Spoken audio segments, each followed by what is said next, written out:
If you have any desire to do folk metal, Viking metal, or anything with a Scandinavian sound, in my opinion, it's absolutely vital that you have a tagelharpa instrument, and here's why.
As you can hear by that demo track, I think my argument speaks for itself. And as we go on with this video here, I do want to say a big thank you to Evgeny from Wavelet Audio, because he reached out to me personally, partially because I am one of the few channels on YouTube that does metal and also incorporates instruments exactly like the tagelharpa into my music. So even though Wavelet Audio has sponsored this video, I do want to say that I am a customer of Wavelet. I bought Groth many years ago when it came out originally, so I have no problem making this video. And the TLDR is, Edda is amazing. If you need a tagelharpa, click the link below in the description box, go grab it. Now, if you don't know, a tagelharpa is a bowed lyre instrument. It's very unique because it has this droning, eerie atmosphere sound when you play it. In particular, this raw bowing sound does a fantastic job evoking those primal emotions. And looking at the Edda instrument artwork, I believe this is a Finnish style of a tagelharpa. So that would be called a jouhiko. I have looked at other tagelharpa instruments in the past on my channel, and I'm not saying anything negative about those, but I do want to point out that Edda seems to be an evolution, both in the sampling and the programming aspect of how tagelharpas have been made. And I think you're going to have an easier time working with Edda, but again, that is nothing against the previous instruments I've looked at before on this channel. Now you will see here that this is obviously a contact instrument, but before you get too pissed off, this will work in the free contact player, so you do not need the full version of contact in order to use Edda. All you need to do is purchase Edda. You don't need anything else. That's already a huge win. Instead of turning this into a super long, boring ass video about every single aspect of Edda, I just want to point out a couple things that helped me really get a grasp on programming this instrument. Particularly, we have the offset. So if you go to rhythm, rebo offset, and you click, you can it'll show you what the millisecond offset is. This is super important because with a lot of orchestral libraries, sometimes you don't know how much you need to overlap when you're programming or how far off the beat you need. You just need to like program it, listen, and be like, oh, okay, that sounds pretty cool. And it's great here that they just tell you straight up, okay, this is an 80 millisecond rebo legato offset. Basically a 30-second note, so you need to move your programming a 30-second note to the left just before the beat. Now in Cubase, there's a very cool feature up here in the inspector pane called the track delay function. And with the track delay function, it is exactly what it sounds like. Go to the instrument, put 140 here. So I put 140 milliseconds in here. And what this allows you to do is when you are programming, you can program right on the beat. You don't need to then offset your programming notes a 30-second off the beat or anything like that. You can just program right on the beat, and Cubase pretty much takes care of that internally for you. Just keep in mind that you have to be using the correct articulation for this track delay function to work. So if you're doing a lot of more complicated things, like a bunch of true legato or trills and different types of articulations, it may not necessarily work for you that you just put the track delay in milliseconds up here and then set it and forget it. In my case, I was able to do that because I really wanted to use the Rebo legato because it's a very strong and abrasive attack that I really liked. The second thing I want to point out here is if we solo this, I want you to pay attention to this area right down here on the Tagelharpa.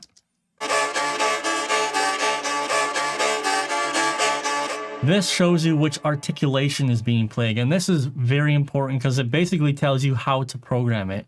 If you are doing legato, then you need to keep in mind what the legato note or offset should be, so on and so forth. And then it just makes programming a lot easier. Now, these were things that I did not notice immediately, and it was to my own detriment. And it wasn't until I saw a stream from a couple months ago by a guy named Dirk Edda, where he basically was on stream showing how, you know, he would program it and going through the motions, where he noticed that and then was like, oh, and then I noticed that and I was like, yeah, it makes total sense. So those two functions, when you're programming, pay close attention to that. It's going to make programming way easier for you, and you won't do a lot of guessing, and things will make a lot more sense. Now, probably the most groundbreaking feature of Edda here is going to be this rhythm builder. This is where I had a little bit of struggles with previous instruments that I looked at because I had rhythmic ideas in my head that I couldn't quite get with the pre-built rhythms in various BPMs. Now, don't get me wrong, it makes a lot of sense to record like BPM rhythm playing styles, and then you're working between a certain BPM range. Sounds totally natural. It's really nice. But what that generally means then is you're kind of stuck in that bowing sequence, and it's really hard to... you can chop in and out of it. It's just a bit harder than it actually needs to be. The great thing with Edda here is we can build a rhythm that we want. So right now, if I just hold down a note,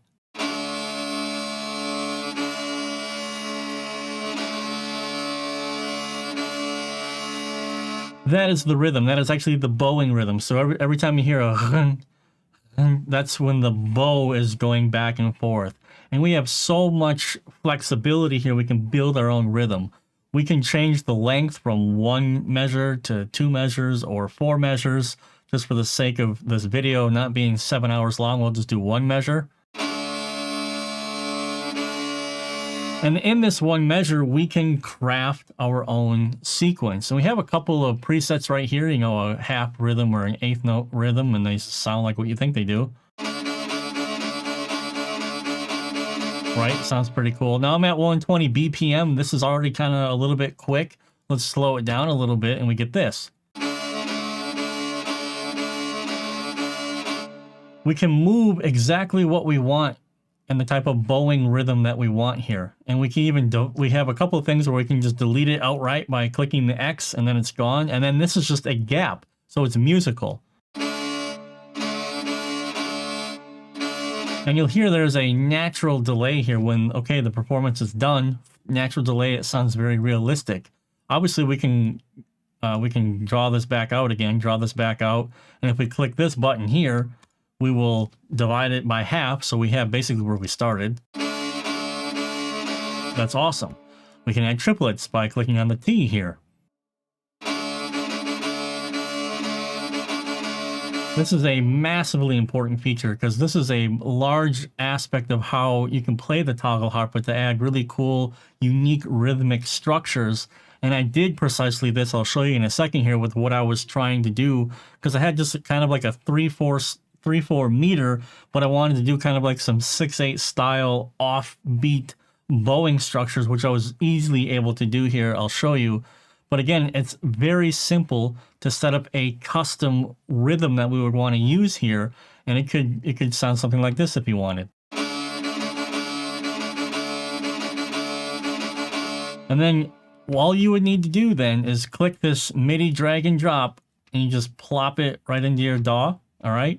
And when you open this, the structure here is created for you. And from here, you can move your notes around to wherever the melody is that you would want it to be. But this saves so much time instead of trying to program the rhythm that you would want to have and trying to work through it and be like, oh, it's not right. What is it? You can build it right in the plugin there and customize it however you want. And it's very robust, pretty cool. You can go between, let's just do this again. You can go between straight, triplets. It's very robust.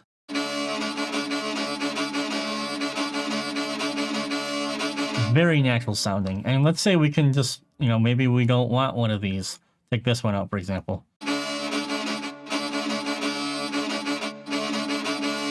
Really cool, unique rhythms. This is just a really good feature that they thought through, they thought about, and this is worth the asking price alone, in my particular opinion. Now, obviously, you have a bunch of different tonal aspects that you can work with here. You have the original, you have less harsh, bit rounder, and then you have different balances. Now, these balances are coming from the microphone settings. So if you click on the microphone settings, these are the different balances that they are talking about. Okay, you can even have double mic'd, which is why it kind of sounds like double tracked right now. So that's straight down the middle if you wanted to do that. Or, and I made use of this, having this double track style, which helps makes things sound much wider and much more interesting. But we have balance 1, balance 2, close this, and then balance 3, and just different tonal characteristics. Like that. In my opinion would be find a balance that already works for you and what you're working with, and it's pretty much going to be good to go from there. Additionally, you have different tunings. Now I'm using the big Tagelharpa, so you have DAD, GD, and then EAD. In the scoring Tagelharpa, you only have DAD and DGD, which is fine. But you can even set these up to be key switchable. If you click this button, you see these purple buttons come up here. You can key switch into these, which means that you can make more interesting or complicated melodies by switching between the tunings. Obviously, you couldn't do that in real life unless you had 2 different Tagelharpas. But here, it just extends the range of the Tagelharpa, and you can go back and forth between the 2 different tunings. Up here on the top, we obviously have spiccato, which are different articulations. Sounds fantastic. You have tremolo here. Sounds exactly what you would expect. And then ricochet. Probably not saying that correct, but you can tell me in the comments. All right. And that's the big Tagelharpa. That's one of the 2 Tagelharpas that you get in this product. Now, there are some presets here that you can use, from putting the drone string down an octave, cinematic like delays, mic mono. Again, double tracked, which one I really enjoyed. It's got the double track sound. Let's look at the scoring Tagelharpa really quick, because this is very important, because there's a couple of things that I did with the scoring Tagelharpa that I used a lot more of the presets to really make the intro of my song interesting. So obviously here I just had the spiccatos, and I'm doing these spiccato notes with the scoring Tagelharpa. But with the scoring Tagelharpa, you have another type of articulation that you can use called the poly. Now the poly works, I need to solo this. The poly works basically like you're tremoloing 2 notes at the same time. It sounds like this.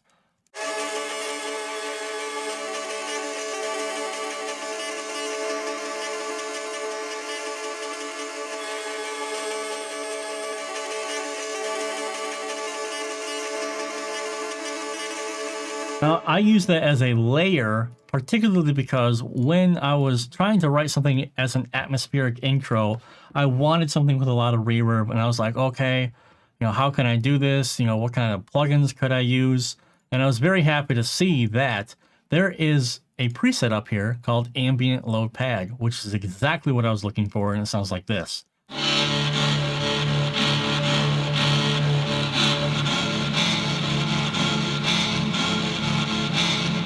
And as you can see here, I was able to build the rhythm that I wanted, and I just wanted more of this marching style rhythm. Da, da, dun, dun, da. So that's what I wanted, and it just sounds awesome. So when you pair this with the poly one, for example, a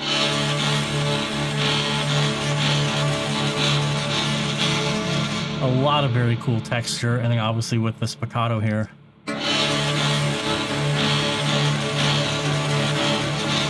So have a decent amount of polyphony here, adding interest and dynamics to the track and the intro. Just really, really like this. With the scoring Tagelharpa, it's a different sound tonally, obviously, because it's not a big Tagelharpa, and it's going to sound a bit like this instead. A bit more scratchy, as it were, a bit more upfront.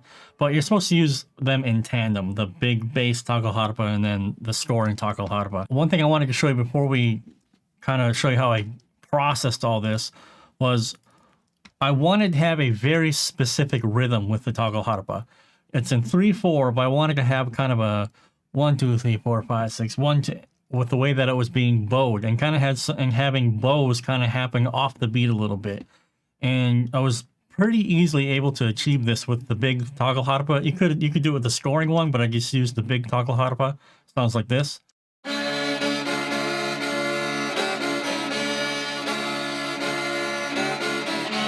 This rhythm builder, top. I really think it's a great addition. Definitely worth the price of Edda in it alone, because you can really come up with some unique rhythm playing bowing styles. Now, that's not to say that there aren't pre-recorded phrases here, which there are. Let me show them to you. This keeps going to 150 for some reason. So there are pre-recorded phrases that you can use. I've just loaded one up here to show you that if you want to use these pre-recorded phrases, you certainly can. It's no big deal. And what you can do is you can actually single out phrases that you want to use. So if you, for example, you listen to this whole thing, right? And every note here is a different phrase. You can kind of just get in here and be like, you know what, I only want this one to play.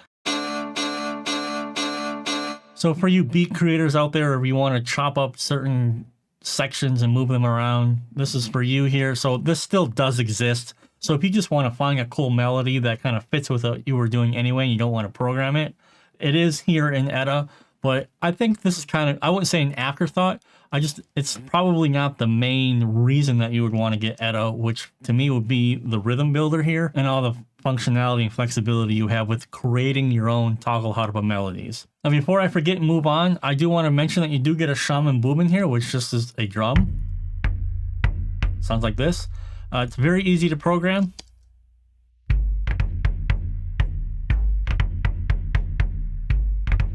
Does exactly what you think it does, okay? Very simple, easy to program, and it also has some presets here that I did use. For example, I used the light delay in the beginning, and then I used the regular percussion one here, and then went between some of the flams and just back and forth on the low and high percussion. So you get a bass Tagelharpa, a scoring Tagelharpa, like a bigger, a more vocal size one, and then a shaman drum, all in Edda for you to work with. Now, in terms of processing, super simple, guys. It's very, very simple what I did here. In fact, I sort of just approached the Tagelharpa like a guitar. The Tagelharpa is a bowed instrument. It's just got 3 strings. So I kind of approached it as a guitar. So I basically did my secret EQ cut, right, at 400 hertz to like open it up a little bit. So if we solo it here, we can go like to right here. This is a cool part.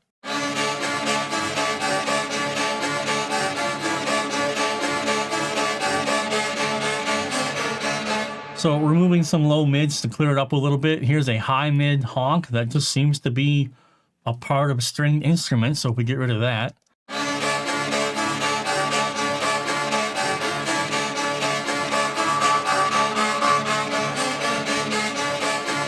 So ducking that down a little bit, there we go. And then I just take out the low end like I would a guitar, because I put this into a full mix that has a bass guitar and a kick drum. So I really don't need any of this information down here.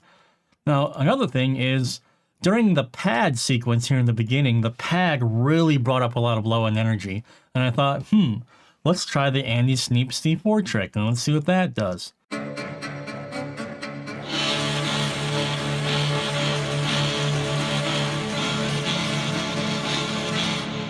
So it's not deleting the low end, it's just, you can see how that low end is kind of fluctuated and it's moving all over the place. The multiband here just kind of helps it keep it relaxed and from moving all around, and keeps it a little bit under control. So actually, like, the C4 trick worked beautifully here, and it just kind of touches things down a little bit so it keeps the low end under control. And then finally, this is a trick that I've been doing for quite a while. This is Black Salt Audio Reviver. I literally just used the synth exciter here, and it's just basically a little bit of heat and distortion, and I can't remember, like, harmonics, I think it is, in the mids and high frequencies of the Tagelharpa. And it's mostly just to help it cut and give it a bit more energy. So I'll start with it off.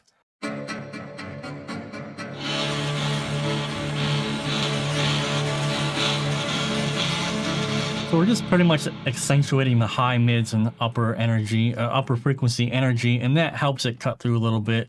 It's not magic. You could probably just use a distortion or just do some EQ on the highs.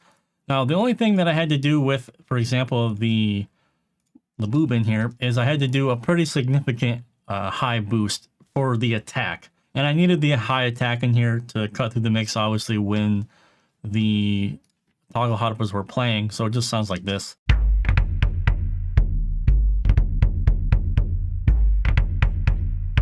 That's quite a decent boost, but don't look at it, concentrate on how it sounds.